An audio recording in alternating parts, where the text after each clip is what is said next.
Hello mga kamanay! Magandang bukas! Welcome sa Kusina ni Manay TV!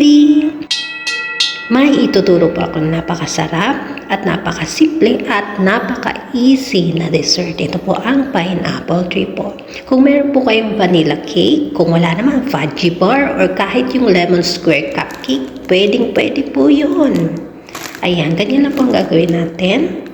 Hiwain lang po siya ng maliliit at i-blender po natin. Kung wala naman pong blender, pwede naman pong durugin sa pamamagitan ng malinis na kamay. At pag na-blender na po natin or nadurog na po natin, ayan, i-press po natin kasi siya po ang magiging cake base natin. Ngayon kung marami naman po kayong budget, pwede naman po kayong bumili ng chiffon cake. At same process lang din po. And then, iset aside muna natin. Kumuha naman po tayo ng isang kanang pineapple. Kahit po anong brand ng pineapple. At kung ganito pong parehas sa akin yung bilog, mag-separate lang po kayo ng 2 piraso para po sa ating toppings at blender. At para naman po sa custard pineapple natin, gumamit lang po ako ng tubig, custard powder, at saka milk powder at isang cream caramel. I-combine lang po natin at saka natin buksan sa mahinang apoy lamang po. Lutuin lamang po hanggang maging thick at smooth. Then set aside po natin, palamigin ng konti. Balikan po natin ang ating vanilla cake. Lagyan lang po natin ng konting milk liquid para po maging smooth at moisture at hindi po dry. Then, i-add na po natin ang ating pineapple custard. And spread evenly lang po at ilagay uli sa ref para lumamig. Para naman po sa ating creamy na cream, gumamit lang po ako ng cheese cream. So, 6 na piraso po ang ginamit ko. Kung meron po kayong ganito, pwede po ito. Kung wala naman po, yung Philadelphia na cream cheese.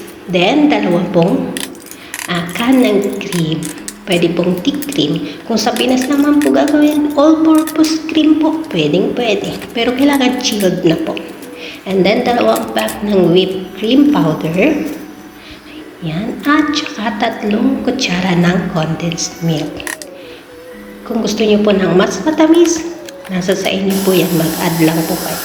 And then, i-blender na po natin hanggang sa maging smooth na po at wala na pong buo-buo.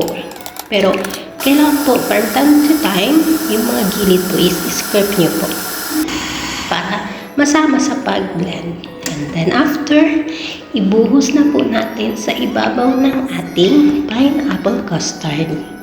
Ayan, and then, spread evenly gihapon, mga malangga.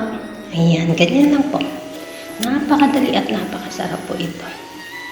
Ayan, and then, ilagay na po natin sa pinakaibabaw yung ating pineapple na itinabi kanina.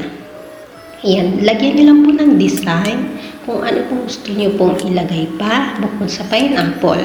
Pwede lang po kayo mag-add ng cherry para may konting pula-pula sa ibabaw. Ayan, ganyan lamang po kasimple. And then after, ibalik po natin sa ref para mas lalong lumamig. And then, after po niyan is gagawa na po tayo ng pinaka-finale niya, yung ilalagay natin sa pinaka-ibabaw. Naglagay lamang po ako sa saucepan ng 1 basong tubig and then 1 pack ng cream caramel. Kung wala po naman kayo netong ganito, pwede na po yung gulaman na puti lang kung sa Pinas. And then, i-boil lang po natin ng 2 minutes. And then, palamigin. Kailangan po, hindi na po mainit pag inilagay po natin sa pinakaibabaw ng ating cream. Or else, malulusaw po yung pinaka-cream natin dyan. Kaya po, kailangan malamig na po ilagay. Ayan, and then, set aside at i-chill na po natin sa ref bago po natin siya i-serve. Mas maganda po kung overnight dahil talaga napaka-refreshing at napakasarap. Ayan po, ganyan lang po. And ang measurement po is depende po kung gaano po kadami o kakaunti yung gagawin nyo. Sa sugar din po, depende rin po sa panlasa ninyo. So, yun lamang po. Kung may natutunan po kayo, at nagustuhan niyo ang video na ito, please follow, like, and share for more po. And comment down kung saan nakarating ang video na to. Yun lamang po. Bye!